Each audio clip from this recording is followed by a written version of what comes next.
Hello guys, welcome to அம்மாஸ் கை ருசி. இன்னைக்கு நம்ம தரமான மஷ்ரூம் தம் பிரியாணி தாங்க செய்ய போகிறோம். டேஸ்ட் வேற லெவலில் இருக்கும். கண்டிப்பாக ட்ரை பண்ணி பாருங்க. முதல்ல 3 தக்காளி, 4 வெங்காயம், 3 பச்சை மிளகா, ஒரு பாதி கட்டு புதினாவா அரிஞ்சு எடுத்து வச்சுக்கலாம். இப்போ 200 கிராமுக்கு மஷ்ரூமை க்ளீன் பண்ணி எடுத்து வச்சுக்கலாம். 4 டம்ளர் பாஸ்மதி அரிசியை தண்ணி ஊற்றி க்ளீன் பண்ணி ஒரு 10 நிமிஷத்துக்கு ஊற விட்டுறலாம். இப்போ கேஸ் ஆன் பண்ணி பாத்திரம் வச்சுக்கலாம். சூடானதும் ஒரு 100 ml அளவுக்கு ஆயில் ஊற்றிக்கலாம். ஆயில் கொஞ்சம் சூடானதும் 3 ஸ்பூன் அளவுக்கு நெய் போட்டுக்கலாம். இப்போ பட்டை 2, லவங்கம் 2, அன்னாச்சி பூ 1, பிரியாணி இலை 3 போட்டுக்கோங்க. இப்போ அரிஞ்சு வச்ச வெங்காயத்தையும் பச்சை மிளகாவையும் சேர்த்து நல்லா வதக்கிக்கலாம்.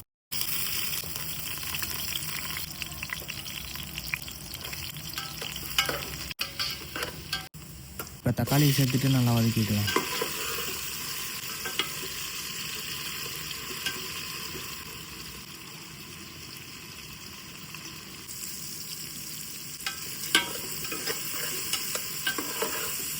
இப்போ 2 ஸ்பூன் இஞ்சி பூண்டு பேஸ்ட்டு போட்டுக்கலாம். போட்டதும் நல்லா பச்சை வாசம் போகிற அளவுக்கு நல்லா வதக்கிக்கலாம். இப்போ ஒரு கைப்பிடி புதினா சேர்த்து நல்லா வதக்கிக்கலாம். இப்போ க்ளீன் பண்ணி எடுத்து வச்ச மஷ்ரூமை சேர்த்துட்டு நல்லா வதக்கிக்கலாம்.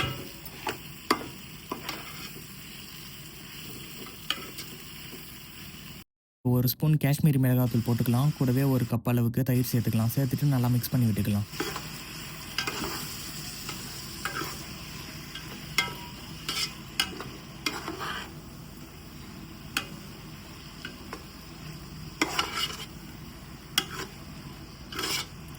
இப்போ ஒரு கைப்பிடி அளவுக்கு உப்பு சேர்த்துக்கலாம். சேர்த்துட்டு நல்லா மிக்ஸ் பண்ணி விட்டுக்கலாம்.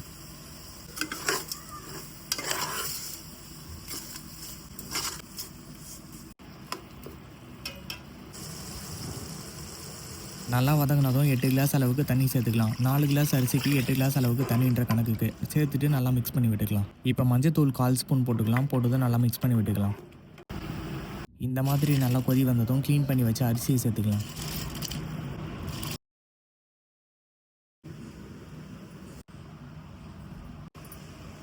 இப்போ நல்லா கிளறி விட்டுக்கலாம். அரிசியும் தண்ணியும் ரெண்டுமே தெரிகிற கன்சிஸ்டன்சிக்கு வந்ததும் ஒரு கைப்பிடி அளவுக்கு புதினா போட்டுட்டு ஒரு 20 நிமிஷத்துக்கு தம் போட்டுடலாம். இப்போ தம் போட்டு 20 நிமிஷம் ஆயிடுச்சு. ஓப்பன் பண்ணி பார்த்துடலாம். வாசனையே வேற லெவலில் இருக்குது. இப்போ நல்லா கிளறி விட்டுக்கலாம்.